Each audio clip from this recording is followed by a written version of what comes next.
ಹೊನ್ನು ಮಣ್ಣು ಈ ಜಗತ್ತಿನಲ್ಲಿ ಏನೇ ಕ್ರೈಮ್ ಆಗಲಿ ಅದರ ಹಿಂದಿರೋದು ಈ ಮೂರೇ ಕಾರಣ. ಅಪರಾಧ ಮಾಡುವಾಗ ಪಾಪಿಗಳ ಮನಸ್ಸಲ್ಲಿ ದುರಾಸೆ, ಮೋಹ, ಆಕ್ರೋಶ, ಕಾಮ ಹೀಗೆ ಏನಿರುತ್ತೋ ಏನೋ ಆಗಬಾರದು ಆಗಿ ಸಿಕ್ಕಿಬಿದ್ದ ಮೇಲೆ ಪ್ರತಿಯೊಬ್ಬ ಅಪರಾಧಿಗೂ ಅನಿಸೋದು ಮನಸ್ಸಿನಲ್ಲಿ ಕಾಡೋ ಮೊದಲ ಮತ್ತು ಕೊನೆಯ ಪ್ರಶ್ನೆ ಒಂದೇ, ಇದೆಲ್ಲ ಬೇಕಿತ್ತ? ಇದೇ ಹೊತ್ತಿನ ವಿಶೇಷ ಮಾಮೂಲ್ ಮಂತ್ರಿ. ನಾನು ಕೀರ್ತಿಶ್ರೀ.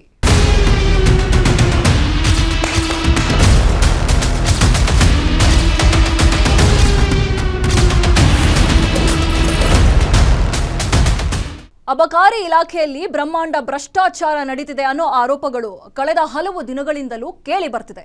ರಾಜ್ಯದ ಬೊಕ್ಕಸಕ್ಕೆ ಅತಿ ಹೆಚ್ಚು ಆದಾಯ ತಂದುಕೊಡೋ ಇಲಾಖೆಗಳಲ್ಲಿ ಅಬಕಾರಿ ಇಲಾಖೆಯೂ ಒಂದು. ಇದೊಂದು ರೀತಿ ಚಿನ್ನದ ಮೊಟ್ಟೆ ಇಡೋ ಕೋಳಿ ಅಂತಲೇ ಹೇಳಬಹುದು. ಈ ಇಲಾಖೆಗೆ ನೆಪ ಮಾತ್ರಕ್ಕೆ ಮಂತ್ರಿ ಇರ್ತಾರೆ, ಆದರೆ ನೇರವಾಗಿ ಮುಖ್ಯಮಂತ್ರಿಯೇ ಇಲಾಖೆಯ ಮೇಲೆ ಹಿಡಿತ ಹೊಂದಿರ್ತಾರೆ. ಇಂಥ ಇಲಾಖೆಯಲ್ಲಿ ನಡೀತಿರೋ ಭ್ರಷ್ಟಾಚಾರ ಕುರಿತು ಡಿಟೇಲ್ ಆಗಿ ತೋರಿಸ್ತೀವಿ ನೋಡಿ.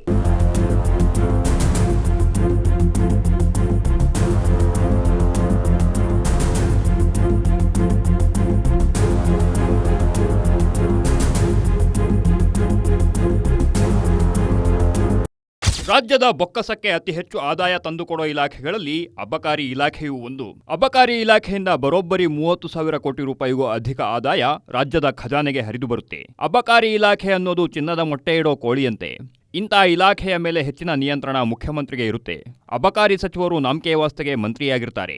ಸಿದ್ದರಾಮಯ್ಯ 2 ಬಾರಿ ಸಿಎಂ ಆಗಿದ್ದಾಗಲೂ ಜನರಿಗೆ ಹೆಚ್ಚು ಪರಿಚಯವಿಲ್ಲದ ಉತ್ತರ ಕರ್ನಾಟಕ ಭಾಗದವರನ್ನೇ ಅಬಕಾರಿ ಸಚಿವರಾಗಿ ನೇಮಿಸಿದ್ರು. ಇಂಥ ಇಲಾಖೆಯಲ್ಲಿ ಬ್ರಹ್ಮಾಂಡ ಭ್ರಷ್ಟಾಚಾರ ನಡೆದಿರೋದು ಬೆಳಕಿಗೆ ಬಂದಿದೆ.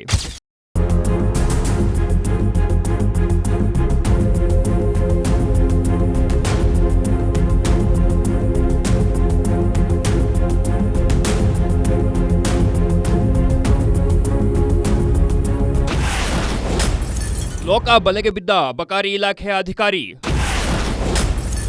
ಲಂಚ ಪಡೆಯುತ್ತಿದ್ದಾಗಲೇ ಸಿಕ್ಕಿಬಿದ್ದ ಅಬಕಾರಿ ಡಿಸಿ. ಈ ಫೋಟೋದಲ್ಲಿರೋರ ಹೆಸರು ಜಗದೀಶ್ ನಾಯಕ್, ಬೆಂಗಳೂರು ಅಬಕಾರಿ ಜಿಲ್ಲೆಯ ಉಪಾಯುಕ್ತರು. ಇವರು ಲಕ್ಷ್ಮೀನಾರಾಯಣ ಅನ್ನೋರಿಗೆ ಮದ್ಯದಂಗಡಿ ಲೈಸೆನ್ಸ್ ನೀಡಲು ಸುಮಾರು 80 ಲಕ್ಷ ರೂಪಾಯಿ ಲಂಚಕ್ಕೆ ಬೇಡಿಕೆ ಇಟ್ಟಿದ್ರು. ಇದರಂತೆ ಶನಿವಾರ ಮುಂಗಡ ಹಣವಾಗಿ ಸುಮಾರು 25 ಲಕ್ಷ ರೂಪಾಯಿ ಹಣವನ್ನ ಲಕ್ಷ್ಮೀನಾರಾಯಣ ಅಧಿಕಾರಿಗೆ ಕೊಡಲು ಮುಂದಾಗಿದ್ರು. ಈ ವೇಳೆ ಲೋಕಾಯುಕ್ತ ಅಧಿಕಾರಿಗಳು ದಾಳಿ ಮಾಡಿದ್ರು. ದಾಳಿ ವೇಳೆ ಜಗದೀಶ್ ನಾಯಕ್ ಲಂಚ ಪಡೆಯುತ್ತಿದ್ದಾಗಲೇ ರೆಡ್ ಹ್ಯಾಂಡ್ ಆಗಿ ಸಿಕ್ಕಿಬಿದ್ದಿದ್ರು. ಆಗ ದೊಡ್ಡ ಹೈಡ್ರಾಮಾ ನಡೆದು ಹೋಗಿತ್ತು.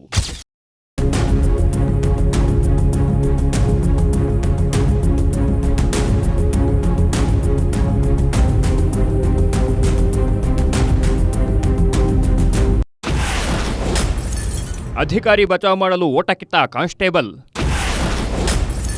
ದುಡ್ಡು ಎತ್ತಿಕೊಂಡು ಓಡುತ್ತಿದ್ದವನನ್ನ ಹಿಡಿದ ಪೊಲೀಸರು. ಬೆಂಗಳೂರಿನ ಅಬಕಾರಿ ಭವನದ ಮೇಲೆ ಶನಿವಾರ ಮಧ್ಯಾಹ್ನ ಲೋಕಾಯುಕ್ತ ಪೊಲೀಸರು ದಾಳಿ ಮಾಡಿದ್ರು. ಲಂಚ ಪಡೆಯುತ್ತಿದ್ದಾಗ ರೆಡ್ ಹ್ಯಾಂಡ್ ಆಗಿ ಅಬಕಾರಿ ಡಿಸಿ ಜಗದೀಶ್ ನಾಯಕ್, ಅಬಕಾರಿ ಎಸ್ಪಿ ತಮ್ಮಣ್ಣರನ್ನ ರೆಡ್ ಹ್ಯಾಂಡ್ ಆಗಿ ಹಿಡಿದಿದ್ರು. ಈ ವೇಳೆ ಅಬಕಾರಿ ಭವನದ ಬಳಿ ದೊಡ್ಡ ಹೈಡ್ರಾಮಾ ನಡೆದು ಹೋಗಿತ್ತು. ಲಂಚ ಪಡೆಯುತ್ತಿದ್ದಾಗ ಸಿಕ್ಕಿಬಿದ್ದ ಅಧಿಕಾರಿಗಳ ರಕ್ಷಣೆ ಮಾಡೋ ಉದ್ದೇಶದಿಂದ ಅಬಕಾರಿ ಕಾನ್ಸ್ಟೇಬಲ್ ಲಕ್ಕಪ್ಪ ದುಡ್ಡಿದ್ದ ಬ್ಯಾಗ್ ಹಿಡಿದು ಓಟ ಕಿತ್ತಿದ್ದ. ಅನಿರೀಕ್ಷಿತವಾಗಿ ದುಡ್ಡು ಎತ್ತಿಕೊಂಡು ಓಡುತ್ತಿದ್ದದನ್ನು ಕಂಡು ಲೋಕಾಯುಕ್ತ ಪೊಲೀಸರು ಕ್ಷಣ ಅವಾಕ್ಕಾಗಿದ್ರು. ಆದರೆ ದುಡ್ಡು ಎತ್ತಿಕೊಂಡು ಓಡುತ್ತಿದ್ದವನ ಬೆನ್ನು ಹತ್ತಿದ ಲೋಕಾಯುಕ್ತ ಪೊಲೀಸರು ಬೆಂಗಳೂರಿನ ವೈಯಾಲಿ ಕಾವಲ್ ಬಳಿ ಅವನನ್ನು ವಶಕ್ಕೆ ಪಡೆದು ವಾಪಸ್ ಅಬಕಾರಿ ಭವನಕ್ಕೆ ಕರೆತಂದರು.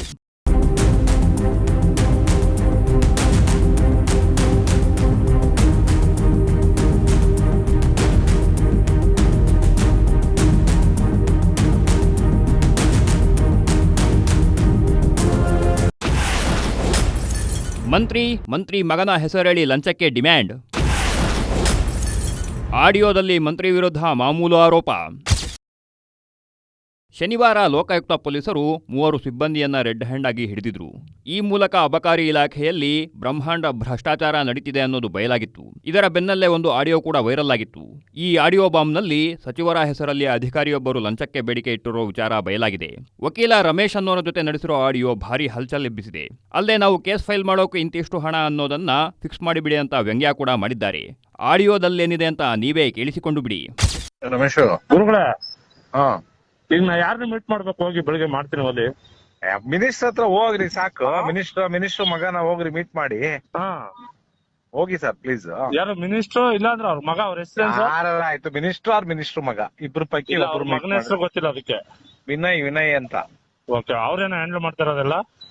ನನಗ್ ಗೊತ್ತಿಲ್ಲಪ್ಪ. ಅವ್ರ ಮಗನು ಒಂದೊಂದ್ಸರಿ ನಮ್ಗೆ ಹೇಳ್ತಾರೆ ಮಾಡಿ ಸರ್ ಇದು ಅಂತ ಹೇಳಿ. ಆ ಮಿನಿಸ್ಟ್ರು ಮ್ಯಾಕ್ಸಿಮಮ್ ಅವ್ರು ಹೇಳ್ತಾರೆ, ನೋಡಪ್ಪ ಕ್ಲಿಯರ್ ಮಾಡ್ಕೊಡು, ಪಾಪ ಬಂದಿದ್ದಾರೆ ನನ್ ಕೇಳ್ತಾ ಇದಾರೆ ಅಂತ. ಹೋಗಿ ರಿಕ್ವೆಸ್ಟ್ ಮಾಡಿ ಮಾಡ್ಕೊಡ್ತಾರೆ. ಆಮೇಲೆ ನೀವು ಒಂದ್ ಕೆಲಸ ಮಾಡ್ರಿ ರಮೇಶ್, ಶೇಖರ್ ಕಡೆಯಿಂದ ಒಂದ್ ಫೋನ್ ಮಾಡಿಸ್ರಿ ಮಿನಿಸ್ಟ್ರಿಗೆ. ಸರ್ ರಮೇಶ್ ಅಂತ ಅಡ್ವೊಕೇಟ್ ಬರ್ತಾರೆ, ನಮಗೆ ತುಂಬಾ ಬೇಕಾದವರು, ಒಂದು ಹೆಲ್ಪ್ ಮಾಡಿ ಸರ್ ಅಂತ. ನಿಮ್ ಕೆಲಸ ಸಕ್ಸಸ್ ಆಗ್ತದೆ, ಈಸಿ ಆಗ್ತದೆ. ಯಾವ್ದು ಎಲ್ಲಿ ಹಿಡಿಯೋದು ಗುರುಗಳ ಅವ್ರನ್ನ? ಏನ್ರಿ ನೀವ್ ಶೇಖರ್, ನೀವು 5 ನಿಮಿಷಕ್ಕೂ ಒಂದ್ಸರಿ ಫೋನ್ ಮಾಡ್ತಾರೆ ಅವ್ರು ಹಿಡಿಯೋದು ಅಂತಂದ್ರೆ? ನನಗ್ ಫೋನ್ ಮಾಡ್ತಾರ ಪಾಪ, ಇವ್ರನ್ನ ಎಲ್ಲಿ ಹಿಡಿಯೋದು? ಅವರಿಗೆ ಅವ್ರು ಚೆನ್ನಾಗಿದ್ದಾರೆ ಮಿನಿಸ್ಟರ್, ಅವ್ರಿಗೆ ಮಾತು ಹೇಳ್ಸಿ, ಆಗುತ್ತೆ, ಅನುಕೂಲ ಆಗುತ್ತೆ. ಏನ್ ನಮ್ದು ಸ್ವಂತ ಹಂಗ್ರಿ ಇವ್ರು ಮಿನಿಸ್ಟರ್ ಒಂದ್ ಕೆಲಸ ಮಾಡ್ಬೇಕು, ಕೇಸ್ ಅದೆಲ್ಲ ಫೈಲ್ ಮಾಡ್ತೀವಲ್ಲ ಅದಕ್ಕೂ ದುಡ್ಡು ತಗೊಂಡ್ಬಿಟ್ರೆ ಇನ್ನೂ ಒಳ್ಳೇದು. ಯಾವ ಕೇಸ? ಅದೇ ನಾವೆಲ್ಲ ಫೈಲ್ ಮಾಡ್ತೀವಲ್ಲ ಕೇಸ್ಗಳು, ಅವಕ್ಕೂ ಇಷ್ಟು ದುಡ್ಡು ಅಂತ ಫಿಕ್ಸ್ ಮಾಡ್ಬಿಟ್ರೆ ಕೊಟ್ಬಿಡು ತಗೊಂಡೋಗಿ. ಯಾರು ಕೊಡ್ತಾರೆ? ನಾವೇ ತಗೊಂಡ್ ಕೊಟ್ಬಿಡ್ತೀವಿ. ಅದು ನಿಮಗೆ ಇವ್ರು ಕೊಡ್ತಾರಲ್ಲ ನಿಮ್ಮ.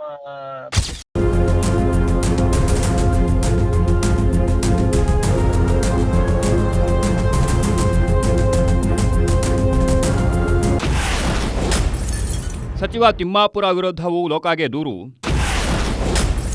ಆರ್ಬಿ ತಿಮ್ಮಾಪುರ ವಿರುದ್ಧ ಎಫ್ಐಆರ್ ದಾಖಲಿಸಲು ಆಗ್ರಹ. ಶನಿವಾರ ಲಕ್ಷ್ಮೀನಾರಾಯಣ ಅನ್ನೋರ ಬಳಿ ಸುಮಾರು 25 ಲಕ್ಷ ರೂಪಾಯಿ ಲಂಚ ಪಡೆಯುತ್ತಿದ್ದಾಗ ಲೋಕಾಯುಕ್ತ ಅಧಿಕಾರಿಗಳು ದಾಳಿ ನಡೆಸಿ ಸಿಬ್ಬಂದಿಯನ್ನ ಬಂಧಿಸಿದ್ರು.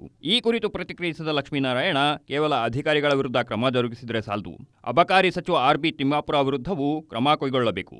ಅಬಕಾರಿ ಸಚಿವರ ಕೃಪಾ ಕಟಾಕ್ಷವಿಲ್ಲದೆ ಅಬಕಾರಿ ಇಲಾಖೆ ಸಿಬ್ಬಂದಿ ಲಂಚಕ್ಕೆ ಬೇಡಿಕೆ ಇಡೋಕೆ ಸಾಧ್ಯವೇ? ಕೇವಲ ಅಧಿಕಾರಿಗಳ ವಿರುದ್ಧ ಎಫ್ಐಆರ್ ದಾಖಲಿಸಿ ಜೈಲಿಗಟ್ಟಿದರೆ ಸಾಲದು, ಅಬಕಾರಿ ಸಚಿವರ ವಿರುದ್ಧವೂ ಎಫ್ಐಆರ್ ದಾಖಲಿಸಬೇಕು ಅಂತ ಆಗ್ರಹಿಸಿ ಲಕ್ಷ್ಮೀನಾರಾಯಣ ಲೋಕಾಯುಕ್ತ ಪೊಲೀಸರಿಗೆ ದೂರು ನೀಡಿದ್ದಾರೆ. ಈಗಾಗಲೇ ನಮ್ದು ಟ್ರಾಪ್ ಆದ್ರೆ ನಿಮಗೆಲ್ಲ ಗೊತ್ತೇ ಇದೆ. ಹಾಗಾಗಿ ನಾವು ಮೊನ್ನೆ ಟ್ರಾಪ್ ಆಗಿತ್ತು, ಅದರಲ್ಲಿ ಈಗಾಗಲೇ DC ಸೂಪರ್ಟೆಂಟು, ಕಾನ್ಸ್ಟೇಬಲ್ ಎಲ್ಲ ಅರೆಸ್ಟ್ ಆಗಿ ಜೈಲಿಗೆ ಹೋಗಿದ್ದಾರೆ. ನಾವು ಟ್ರಾಪ್ ಆಗಿದ್ದ ದಿವಸ ಅಲ್ಲಿ ಸೂಪರ್ಟೆಂಟ್ ಇದಕ್ಕೆ ಮಾತಾಡಿದಾಗ DC ಅವರು ಮಾತಾಡಿದ ವಿಷಯ ನನಗೆ ಕಂಪ್ಲೇಂಟ್ ಕೊಟ್ಟಿದ್ದೀನಿ. ಮೊನ್ನೆ ಮಂತ್ರಿಗಳು, ಮೊನ್ನೆ ನಾನು ಮೀಡಿಯಾದಲ್ಲಿ ಇದನ್ನೆಲ್ಲ ನೋಡಿದೆ, ತಮ್ಮಣ್ಣ ಅಂತ ಮಾಡಿರೋದು ಯಾರೋ ಗೊತ್ತಿಲ್ಲ, ಅವ್ರಿಗೆ ಲಿಂಕೇ ಇಲ್ಲ, ಅವರು ಸಂಬಂಧ ಇರೋದು, ಅವ್ರಿಗೆ ಇವರಿಗೆ ಬರಲ್ಲ ಹೇಳ್ತಾ ಇದ್ರು ಮೀಡಿಯಾದಲ್ಲಿ. ಹಾಗಾಗಿ DCನೇ ಮಾತಾಡಿದ್ದಾರೆ, ಅವರೇ ಅಲ್ಲಿ ಹೆಡ್ಡು ಆಫೀಸ್ಗೆ DCನೇ ಮಾತಾಡಿದ್ದಾರೆ, DCನೇ ಪ್ರಸ್ತಾಪ ಮಾಡಿದ್ದಾರೆ. ಮಾನ್ಯ ಮಂತ್ರಿಗಳಿಗೆ ಎಷ್ಟು ಕೊಡಬೇಕು, ಏನು ಕೊಡಬೇಕು ಅನ್ನೋ ವಿಷಯ ಎಲ್ಲ ಮಾತಾಡಿ, ಅದು ರೆಕಾರ್ಡಿಂಗ್ ಇತ್ತು. ಆ ರೆಕಾರ್ಡಿಂಗ್ ಕೊಟ್ಟು ಈ ಇದರಲ್ಲಿ ತನಿಖೆಯಲ್ಲಿ ಅವ್ರಿಗೂ ಸೇರಿಸಿ ಅವ್ರ ಮೇಲೆ ಎಫ್ಐಆರ್ ಮಾಡಿ ಈ ಕೂಡಲೇ ಅದರ ಬಗ್ಗೆ ಕ್ರಿಮಿನಲ್ ಆಕ್ಷನ್ ತಗೋಬೇಕು ಅಂತೇಳಿ ಪೆನ್ ಡ್ರೈವ್ ದಾಖಲೆ ಎಲ್ಲ ಕೊಟ್ಟು ಬಂದಿದ್ದೀವಿ.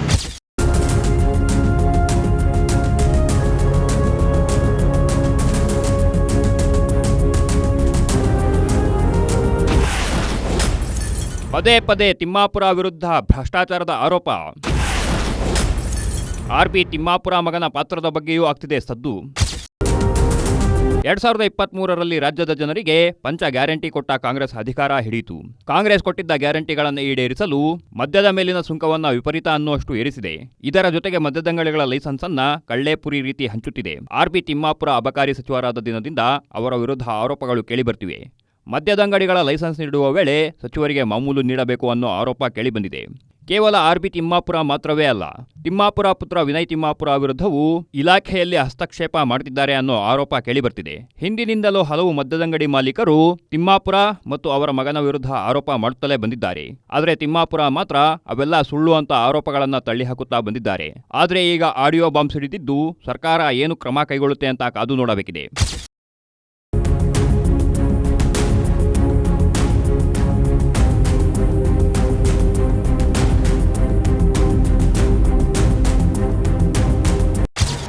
ಈಗಾಗಲೇ ನಮ್ಮದು ಟ್ರಾಪ್ ಆದ್ರೆ ನಿಮಗೆಲ್ಲ ಗೊತ್ತೇ ಇದೆ. ಹಾಗಾಗಿ ನಾವು ಮೊನ್ನೆ ಟ್ರಾಪ್ ಆಗಿತ್ತು, ಅದರಲ್ಲಿ ಈಗಾಗಲೇ DC ಸೂಪರ್ಟೆಂಟು, ಕಾನ್ಸ್ಟೇಬಲ್ ಎಲ್ಲ ಅರೆಸ್ಟ್ ಆಗಿ ಜೈಲಿಗೆ ಹೋಗಿದ್ದಾರೆ. ನಾವು ಟ್ರಾಪ್ ಆಗಿದ್ದ ದಿವಸ ಅಲ್ಲಿ ಸೂಪರ್ಟೆಂಟ್ ಇದಕ್ಕೆ ಮಾತಾಡಿದಾಗ DC ಅವರು ಮಾತಾಡಿದ ವಿಷಯ ನನಗೆ ಕಂಪ್ಲೇಂಟ್ ಕೊಟ್ಟಿದ್ದೀನಿ. ಮೊನ್ನೆ ಮಂತ್ರಿಗಳು, ಮೊನ್ನೆ ನಾನು ಮೀಡಿಯಾದಲ್ಲಿ ಇದನ್ನೆಲ್ಲ ನೋಡಿದೆ, ತಮ್ಮಣ್ಣ ಅಂತ ಮಾಡಿರೋದು ಯಾರೋ ಗೊತ್ತಿಲ್ಲ, ಅವ್ರಿಗೆ ಲಿಂಕೇ ಇಲ್ಲ, ಅವರು ಸಂಬಂಧ ಇರೋದು, ಅವ್ರಿಗೆ ಇವರಿಗೆ ಬರಲ್ಲ ಹೇಳ್ತಾ ಇದ್ರು ಮೀಡಿಯಾದಲ್ಲಿ. ಹಾಗಾಗಿ ಡಿ ಸಿನೇ ಮಾತಾಡಿದ್ದಾರೆ, ಅವರೇ ಅಲ್ಲಿ ಹೆಡ್ ಆಫೀಸ್ಗೆ ಡಿ ಸಿನೇ ಮಾತಾಡಿದ್ದಾರೆ. ಡಿ ಸಿನೇ ಪ್ರಸ್ತಾಪ ಮಾಡಿದ್ದಾರೆ, ಮಾನ್ಯ ಮಂತ್ರಿಗಳಿಗೆ ಎಷ್ಟು ಕೊಡಬೇಕು, ಏನು ಕೊಡಬೇಕು ಅನ್ನೋ ವಿಷಯ ಎಲ್ಲ ಮಾತಾಡಿ ಅದು ರೆಕಾರ್ಡಿಂಗ್ ಇತ್ತು. ಆ ರೆಕಾರ್ಡಿಂಗ್ ಕೊಟ್ಟು ಈ ಇನ್ನೊಂದು ತನಿಖೆಯಲ್ಲಿ ಅವ್ರಿಗೂ ಸೇರಿಸಿ ಅವ್ರ ಮೇಲೆ FIR ಮಾಡಿ ಈ ಕೂಡಲೇ ಅದರ ಬಗ್ಗೆ ಕ್ರಿಮಿನಲ್ ಆಕ್ಷನ್ ತಗೋಬೇಕು ಅಂತೇಳಿ ಪೆನ್ ಡ್ರೈವ್ ದಾಖಲೆ ಎಲ್ಲ ಕೊಟ್ಟು ಬಂದಿದ್ದೀವಿ. ಅಬಕಾರಿ ಇಲಾಖೆಯಲ್ಲಿ ನಡೆದಿರೋ ಭ್ರಷ್ಟಾಚಾರದ ಕುರಿತು ಸಚಿವ RB ತಿಮ್ಮಾಪುರ ಏನ್ ಹೇಳ್ತಾರೆ? ಲೋಕಾಯುಕ್ತ ದಾಳಿಯಲ್ಲಿ ತಮ್ಮದೇ ಇಲಾಖೆಯ 3 ಅಧಿಕಾರಿಗಳು ಸಿಕ್ಕಿಬಿದ್ದಿದ್ದಾರೆ. ಅದರ ಕುರಿತು RB ತಿಮ್ಮಾಪುರ ಅವರ ಪ್ರತಿಕ್ರಿಯೆ ಏನು?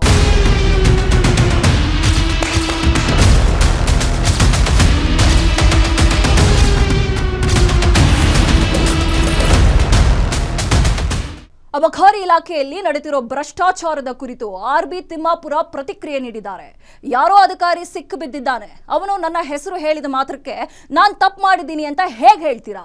ನಾನೇನಾದರೂ ಭ್ರಷ್ಟಾಚಾರ ಮಾಡಿದ್ದೀನಿ ಅನ್ನೋದು ಸಾಬೀತಾದ್ರೆ ಒಂದು ಕ್ಷಣನೂ ರಾಜಕೀಯದಲ್ಲಿ ಇರಲ್ಲ ಅಂತ ಹೇಳಿದ್ದಾರೆ. ಬಿಜೆಪಿಯವರು ಬೇಕಂದೇ ನನ್ನ ವಿರುದ್ಧ ಆರೋಪ ಮಾಡ್ತಿದ್ದಾರೆ ಅಂತ ಹೇಳ್ತಿದ್ದಾರೆ. ಅದರ ಡೀಟೇಲ್ಸ್ ಎಲ್ಲಿದೆ ನೋಡಿ.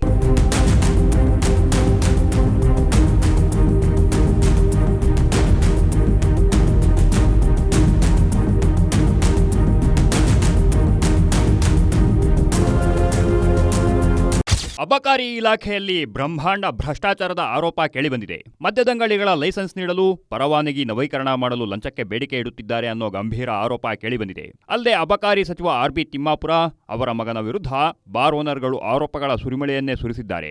ಆದರೆ ಸಚಿವ ತಿಮ್ಮಾಪುರ ಮಾತ್ರ ಯಾರೋ ಒಬ್ಬರು ಲೋಕಾಯುಕ್ತ ದಾಳಿಯಲ್ಲಿ ಸಿಕ್ಕಿ ಹಾಕಿಕೊಂಡಾಗ ನನ್ನ ಹೆಸರು ಹೇಳಿದರೆ ನಾನೇನು ಮಾಡಲಾಗುತ್ತೆ? ಎಲ್ಲಾ ಇಲಾಖೆಗಳಲ್ಲಿ ತಳಮಟ್ಟದ ಅಧಿಕಾರಿಗಳು ಈ ರೀತಿ ಅಧಿಕಾರ ದುರುಪಯೋಗ ಪಡಿಸಿಕೊಳ್ತಾರೆ ಅಂತ ತಿಪ್ಪೆ ಸಾರಿಸುವ ಕೆಲಸ ಮಾಡಿದ್ದಾರೆ.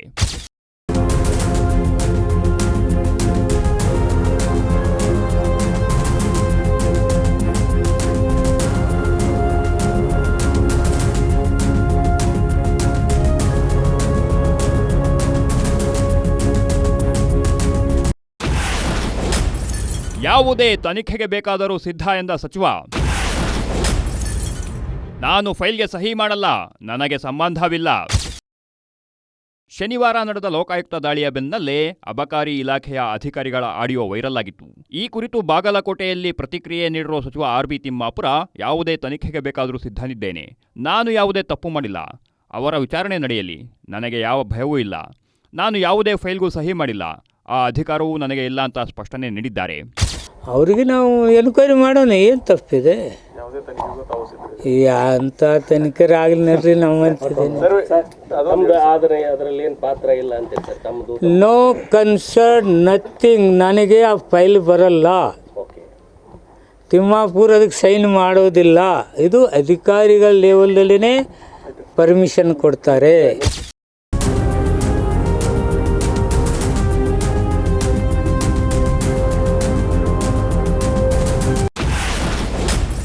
ಅಧಿಕಾರಿಗಳನ್ನ ಟ್ರಾನ್ಸ್ಫರ್ ಮಾಡಿದ್ದಕ್ಕೆ ಆರೋಪ, ಪಾರದರ್ಶಕ ವ್ಯವಸ್ಥೆ ಜಾರಿಗೆ ತಂದಿದ್ದರಿಂದ ಕೋಪ. ಅಬಕಾರಿ ಇಲಾಖೆಯಲ್ಲಿ ಕೆಲವು ಅಧಿಕಾರಿಗಳನ್ನ ಟ್ರಾನ್ಸ್ಫರ್ ಮಾಡಿದ್ದಕ್ಕೆ ಈ ರೀತಿಯ ಆರೋಪ ಕೇಳಿಬರ್ತಿದೆ ಅಂತ RB ತಿಮ್ಮಾಪುರ ಹೇಳಿದ್ದಾರೆ. ಕೆಲವು ಅಧಿಕಾರಿಗಳು ನನ್ನ ಹೆಸರು ಕೆಡಿಸಲು ಹೀಗೆ ಇಲ್ಲಸಲ್ಲದ ಆರೋಪಗಳನ್ನ ಮಾಡ್ತಿದ್ದಾರೆ. ಇದರಲ್ಲಿ ಯಾವುದೇ ತಿರುಳಿಲ್ಲ. ಅಬಕಾರಿ ಇಲಾಖೆಯಲ್ಲಿ ಪಾರದರ್ಶಕತೆ ತರಲು ನಾವು ಪ್ರಯತ್ನ ಪಡ್ತಿದ್ದೇವೆ. ಇದರಿಂದ ಕೆಲ ಅಧಿಕಾರಿಗಳಿಗೆ ತೊಂದರೆಯಾಗ್ತಿದೆ. ಹೀಗಾಗಿ ನನ್ನ ವಿರುದ್ಧ ಆರೋಪ ಮಾಡ್ತಿದ್ದಾರೆ ಅಂತ ತಿಮ್ಮಾಪುರ ಪ್ರತ್ಯಾರೋಪ ಮಾಡಿದ್ದಾರೆ. ಈ ಇಲಾಖೆಯ ಕೆಲ ಅಧಿಕಾರಿಗಳು ನಿಮ್ಮ ಹೆಸರು ಕೆಡಿಸಲಿಕ್ಕೆ ಅಥವಾ ಹಿಂಗೇನಾದ್ರೂ ಮಾಡಿ ತಮ್ಮ ಹೆಸರನ್ನು ದುರ್ಬಳಕೆ ಮಾಡಿ, ಕೆಲವ್ರು ಏನಿರ್ತವೆ, ಕೆಲವು ಟ್ರಾನ್ಸ್ಫರ್ ಮಾಡಿರ್ತೀವಿ, ಕೆಲವು ಕ್ರಮ ಕೈಗೊಂಡಿರ್ತೀವಿ, ಕೆಲವು ಸ್ಟ್ರಾಂಗ್ ಡಿಸಿಷನ್ ತೊಗೊಂಡು ಏನು ಲಾಗಿನ್ಗಳು ಬಂದ್ ಮಾಡಿದ್ವಿ. ಉದಾಹರಣೆಗೆ ಸೂಪ್ರಿಡೆಂಟ್ಗೆ ಲಾಗಿನ್ ಹೋಗಂಗಿಲ್ಲ, ಅವನಿಗೆ ಫೈಲೇ ಹೋಗಂಗಿಲ್ಲ. ಈಗ ಕೌನ್ಸಿಲಿಂಗ್ ತಂದೀವಿ. ಇಂಥವು ತಂದಾಗ ಎಲ್ಲೋ ಒಂದೊಂದು ಕಡೆ ಏನೇನೋ ವರ್ಕ್ಗಳು ನಡೀತಿರ್ತವೆ, ನಡೆದಿರ್ಬೋದು, ನಥಿಂಗ್, ನನಗೆ ಗೊತ್ತಿಲ್ಲ, ಇನ್ನೂ ನೋಡೋಣ.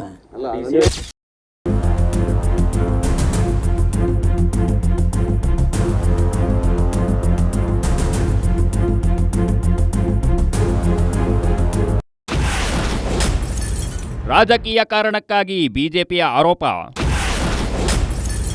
ಅಕ್ರಮ ಸಾಬೀತಾದರೆ ರಾಜಕೀಯದಿಂದ ನಿವೃತ್ತಿ. ನನ್ನ ವಿರುದ್ಧ ರಾಜಕೀಯ ಕಾರಣಕ್ಕಾಗಿ ಬಿಜೆಪಿಯವರು ಆರೋಪ ಮಾಡ್ತಿದ್ದಾರೆ. ಒಂದು ವೇಳೆ ಅಕ್ರಮ ಸಾಬೀತಾದರೆ ಒಂದು ಕ್ಷಣವೂ ರಾಜಕೀಯದಲ್ಲಿ ಉಳಿಯಲ್ಲ. ನನ್ನ ವಿರುದ್ಧ ಸ್ವತಃ ಮೋದಿಯವರೇ 700 ಕೋಟಿ ರೂಪಾಯಿ ಅಕ್ರಮ ಆರೋಪ ಮಾಡಿದ್ರು. ಆಗ ಸಿದ್ದರಾಮಯ್ಯ ನನ್ನ ಬೆನ್ನಿಗೆ ನಿಂತಿದ್ರು. ಅಕ್ರಮಕ್ಕೆ ಸಾಕ್ಷಿ ಕೊಡಿ, ತಿಮ್ಮಾಪುರ ಅಲ್ಲ, ನಾನೇ ರಾಜೀನಾಮೆ ಕೊಡ್ತೀನಿ ಅಂದಿದ್ದಾರೆ. ಮೋದಿ ಯಾವುದೇ ಸಾಕ್ಷಿ ನೀಡಿದ್ರ ಅಂತ ತಿಮ್ಮಾಪುರ ಪ್ರಶ್ನೆ ಮಾಡಿದ್ದಾರೆ. ಏನಯ್ಯ ರಾಜೀನಾಮೆ? ಅವ್ರು ಎಟ್ಟೆಟ್ಟು ಕೊಟ್ಟಿದ್ದಾರೆ ಲಿಸ್ಟ್ ಕೊಡಲಿ, ಇಂಥವೆಲ್ಲ ಬಂದಾಗ ಕೊಟ್ಟಿದ್ದಾರ?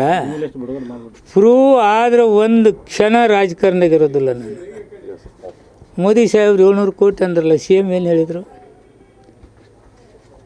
ತಿಮ್ಮಾಪುರ ಬಿಡು, ನಾನು ರಾಜೀನಾಮೆ ಕೊಡ್ತೀನಿ ಪ್ರೂವ್ ಮಾಡಿದ್ರೆ ಈ ಕ್ಷಣದಾಗ ರಾಜಕಾರಣದಲ್ಲಿ ಇರೋದಿಲ್ಲ ಅಂತ ಹೇಳಿದರು. ಉತ್ತರ ಬತ್ತ ಮೋದಿಯವರು ಮಾತಾಡಿದ್ರ? These are fall things.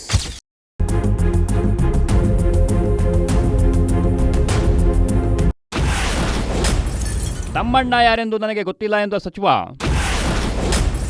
ತಮ್ಮಣ್ಣನಿಗೆ licence ಕೊಡುವ ಅಧಿಕಾರವೇ ಇಲ್ಲ. ಲೋಕಾಯುಕ್ತ ದಾಳಿಯಲ್ಲಿ ಸಿಕ್ಕಿಬಿದ್ದಿರೋ ತಮ್ಮಣ್ಣ ಯಾರು ಅಂತ ನನಗೆ ಗೊತ್ತಿಲ್ಲ. ಬಹುತೇಕ ಎಲ್ಲ ಇಲಾಖೆಗಳಲ್ಲಿ ಮಂತ್ರಿಗಳ ಹೆಸರು ದುರ್ಬಳಕೆ ಮಾಡಿಕೊಳ್ತಾರೆ. ನಮ್ಮ ಹೆಸರು ಬಳಸದೇ ಇದ್ರೆ ಯಾರಾದರೂ ದುಡ್ಡು ಕೊಡ್ತಾರಾ? ಹೀಗೆ ನಮ್ಮ ಹೆಸರು ಬಳಸಿಕೊಂಡು ಹಣ ಪಿಕ್ಕುವ ಕೆಲಸ ಮಾಡ್ತಿದ್ದಾರೆ. ತಮ್ಮಣ್ಣನಿಗೆ ಲೈಸೆನ್ಸ್ ಕೊಡುವ ಅಧಿಕಾರವೇ ಇಲ್ಲ. ಹೀಗಿದ್ದಾಗ ನನ್ನ ಹೆಸರು ದುರ್ಬಳಕೆ ಮಾಡಿಕೊಂಡು ಬಾರ್ ಓನರ್ಗಳಿಂದ ಲಂಚ ಪಡೆಯುತ್ತಿದ್ದಾರೆ ಅಂತ ತಿಮ್ಮಾಪುರ ಆರೋಪ ಮಾಡಿದ್ದಾರೆ.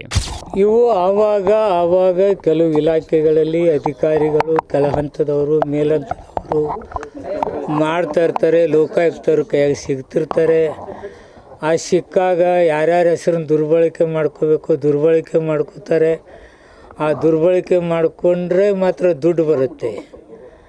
ಈಗ ನಾ ಇವ್ರು ಕೊಡಬೇಕು, ಅವ್ರು ಕೊಡಬೇಕು, ಮಂತ್ರಿ ಕೊಡಬೇಕಂದ್ರೆ ತಾನೇ ದುಡ್ಡು ಕೊಡೋರು ಕೊಡ್ತಾರೆ. ಹೀಗೆ ಹೆಸರನ್ನು ದುರ್ಬಳಕೆ ಮಾಡ್ಕೊಳ್ತಕ್ಕಂಥದ್ದು ನಂದು ಒಂದೇ ಇಲಾಖೆಯಲ್ಲಿ, ಎಲ್ಲ ಇಲಾಖೆಯಲ್ಲಿ ಕೆಲವು ಟೈಮ್ ನಡೆದಿದ್ದಾವೆ. ಅದರಂತೆ ನನ್ನ ಇಲಾಖೆಯಲ್ಲಿ ಒಬ್ಬ ಯಾವನೋ ತಮ್ಮಣ್ಣ ಅಂತೇಳಿ ಅವನು ಸಿಕ್ಕಾಕೊಂಡಿದ್ದಾನೆ. ಸಿಕ್ಕಾಕೊಂಡು ಅದಕ್ಕೇನು DC ಅವರು ಅವನಿಗೆ ಭೇಟಿಯಾಗಿ ಅಂತ ಹೇಳಿದ್ದಾರೆ. ಆ ತಮ್ಮಣ್ಣ ನಾವೇನೋ ಏನೇನೋ ಹೇಳಿದಾನಂತಂದು ಆಡಿಯೋ ಇದೆ ಅಂತೆ. ಆಡಿಯೋ ನನಗೆ ಗೊತ್ತಿಲ್ಲ, ಇನ್ನೋದು ನನಗೆ ಬಂದಿಲ್ಲ. ಅದನ್ನು ವೆರಿಫೈ ಮಾಡೋಣ. ನಾನು ಹಲವಾರು ಬದಲಾವಣೆಗಳನ್ನು ತಂದೆ, ಇದು ಕರಪ್ಷನ್ ಕಂಟ್ರೋಲ್ ಮಾಡಬೇಕಂತೇಳಿ. ಈ ಲಾಗಿನ್ಗೆ ಆ ತಮ್ಮಣ್ಣನಿಗೆ ಲಾಗಿನ್ ಹೋಗೋದಿಲ್ಲ.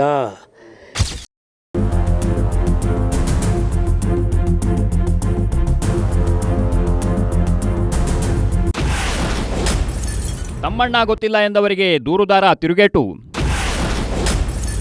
ತಿಮ್ಮಾಪುರ ವಿರುದ್ಧ FIRಗೆ ಲಕ್ಷ್ಮೀನಾರಾಯಣ ಆಗ್ರಹ. ಬಾಗಲಕೋಟೆಯಲ್ಲಿ ಮಾತನಾಡಿದ್ದ ಸಚಿವ RB ತಿಮ್ಮಾಪುರ, ತಮ್ಮಣ್ಣ ಯಾರು ಅಂತ ನನಗೆ ಗೊತ್ತಿಲ್ಲ, ನನ್ನ ಹೆಸರು ದುರ್ಬಳಕೆ ಮಾಡಿಕೊಳ್ಳೋ ಕೆಲಸ ಮಾಡ್ತಿದ್ದಾರೆ ಅಂತ ಹೇಳಿದ್ರು. ಇದಕ್ಕೆ ದೂರುದಾರ ಲಕ್ಷ್ಮೀನಾರಾಯಣ ತಿರುಗೇಟು ನೀಡಿದ್ದಾರೆ. ತಮ್ಮಣ್ಣ ಯಾರು ಅಂತ ಗೊತ್ತಿಲ್ಲ ಅಂತ ತಿಮ್ಮಾಪುರ ಹೇಳಿದ್ದಾರೆ.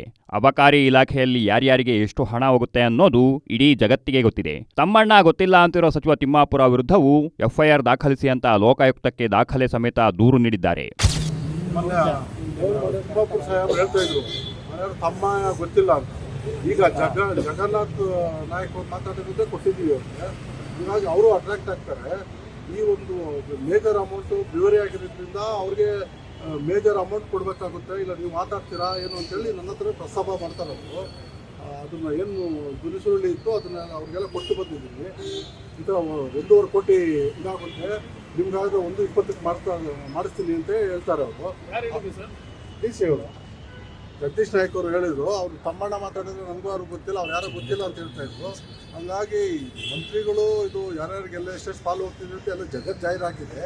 ಹಾಗಾಗಿ ಮೈಕ್ರೋಬ್ರಲ್ಲಿ ಅವ್ರಿಗೆ ಹೆಚ್ಚಿನ ಪಾಲು ಕೊಡಬೇಕು ಅಂತ DCನೇ ಹೇಳಿ ನಾನೇ ಮಾತಾಡ್ತೀನಿ, ಇಲ್ಲ ನಿಮ್ದು ನಂಬರ್ ಕೊಡ್ತೀನಿ ನೀವು ಮಾತಾಡ್ತೀರಾ ಅಂತ ನನ್ನ ಕೇಳಿದ್ರು.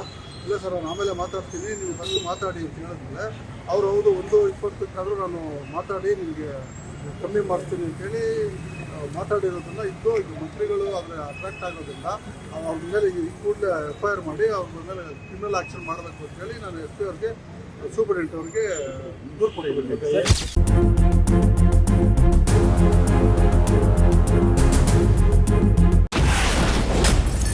ಶನಿವಾರ ನಡೆದ ರೈಡ್ನಲ್ಲಿ ಸಿಕ್ಕವರು ಸೀದಾ ಜೈಲಿಗೆ.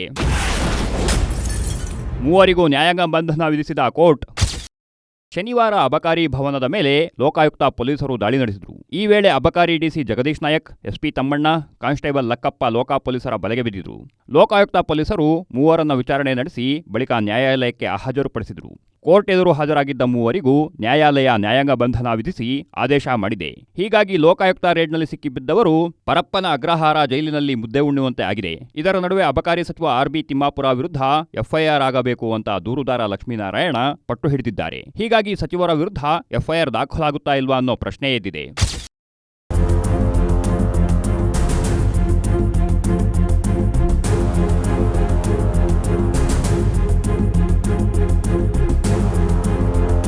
ಒಟ್ಟಾರೆಯಾಗಿ ಲೋಕಾಯುಕ್ತ ದಾಳಿಯಲ್ಲಿ ಅಬಕಾರಿ ಇಲಾಖೆ ಅಧಿಕಾರಿ ಜಗದೀಶ್ ನಾಯಕ್, ತಮ್ಮಣ್ಣ, ಲಕ್ಕಪ್ಪ ಅನ್ನೋರು ಸಿಕ್ಕಿಬಿದ್ದಿದ್ದಾರೆ.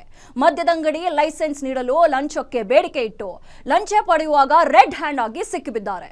ಲಂಚಕ್ಕೆ ಬೇಡಿಕೆ ಇಡೋ ವೇಳೆ ಸಚಿವರ ಹೆಸರು ಬಳಸಿಕೊಂಡಿದ್ದಾರೆ. ಆದರೆ ಸಚಿವ ತಿಮ್ಮಾಪುರ ಮಾತ್ರ ನಾನು ಅಂತೋನಲ್ಲ ಅಂತಿದ್ದಾರೆ. ಹಾಗಿದ್ರೆ ಯಾರ ಮಾತನ್ನ ನಂಬಬೇಕು ಅನ್ನೋ ಪ್ರಶ್ನೆ ಈಗ ಎದ್ದಿದೆ. ಇದಾಗಿತ್ತು ಈ ಹೊತ್ತಿನ ವಿಶೇಷ. ನೋಡ್ತಾ ಇರೋದು ಗ್ಯಾರಂಟಿ ನ್ಯೂಸ್. ಸುದ್ದಿ ಖಚಿತ, ನ್ಯಾಯ ನಿಶ್ಚಿತ.